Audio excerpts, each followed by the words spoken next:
കേരള കലാസാഹിത്യ സാംസ്കാരിക സമിതി സംസ്ഥാന വാർഷികം ഫെബ്രുവരി 24-25 തീയതികളിൽ പാഴൂരിൽ വെച്ച് സാംസ്കാരിക സമ്മേളനത്തിന്റെ ഉദ്ഘാടനം ഡെപ്യൂട്ടി സ്പീക്കർ ചിറ്റയം ഗോപകുമാർ നിർവഹിക്കും.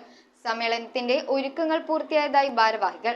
സ്നേഹവീട് കേരള കലാസാഹിത്യ സാംസ്കാരിക സമിതിയുടെ 13ാമത് സംസ്ഥാന വാർഷികമാണ് പിറവം പാഴൂരിൽ വെച്ച് ഫെബ്രുവരി 24-25 തീയതികളിലായി നടക്കുന്നത്. സാംസ്കാരിക സമ്മേളനത്തിന്റെ ഉദ്ഘാടനം ഡെപ്യൂട്ടി സ്പീക്കർ ചിറ്റയം ഗോപകുമാർ നിർവഹിക്കും. സാംസ്കാരിക സമിതി ദേശീയ പ്രസിഡന്റ് ഡാർവിൻ പിറവത്തിന്റെ അധ്യക്ഷതയിൽ ഡോക്ടർ ഗീവർഗീസ് കൂറിലോസ് മെത്രാപ്പൊലിത്ത മുഖ്യാതിഥിയായിരിക്കും. ഫെബ്രുവരി 25 നടക്കുന്ന സമാപന സമ്മേളനത്തിന്റെ ഉദ്ഘാടനം അഡ്വക്കേറ്റ് അനൂപ് ജേക്കബ് MLA നിർവഹിക്കുമെന്ന് ഭാരവാഹികളായ ഡാർവിൻ പിറവം, KK ദേവൻ, സുജാത ബാബു, ശ്രീകുട്ടൻ തൊടുപുഴ എന്നിവർ അറിയിച്ചു. ഓർമ്മകളിൽ പ്രയസ് എന്നൊരു സംഘടനയുണ്ടായിരുന്നു.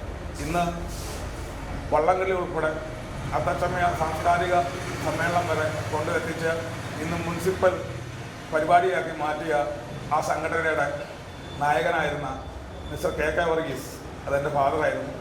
അദ്ദേഹം അന്ന് തുടങ്ങി വെച്ച പ്രസ്ഥാനം ഇന്ന് കേരളം മുഴുവൻ പടർന്ന് പന്തലിച്ച് കല, സാഹിത്യ, സാംസ്കാരിക മേഖലയിലുള്ള അനേകർക്ക് സഹായം ചെയ്യുകയും കാരുണ്യപരമായിട്ടുള്ള സഹായങ്ങൾ നടത്തുകയും ചെയ്ത് മുൻപോട്ട് പോയിക്കൊണ്ടിരിക്കുകയാണ്. ഓരോ വർഷവും വരുന്ന സംസ്ഥാന സമ്മേളനങ്ങൾ നമ്മൾ സംഘടിപ്പിക്കാറുണ്ട്, പല ദേശങ്ങളായിട്ട് നടത്താറുണ്ട്. ഇപ്രാവശ്യം നമ്മൾ അത് പിറവത്ത് വെച്ചാണ് ആഘോഷിക്കുന്നത്. News bureau, Piravam. സ്വർണം മണപ്പുറം ലോക്കറിൽ വെക്കൂ. ഓൺലൈൻ ഗോൾഡ് ലോൺ ആപ്പും ഡൗൺലോഡ് ചെയ്യൂ.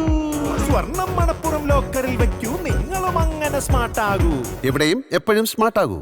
Manappuram online gold loan smart ആണ്.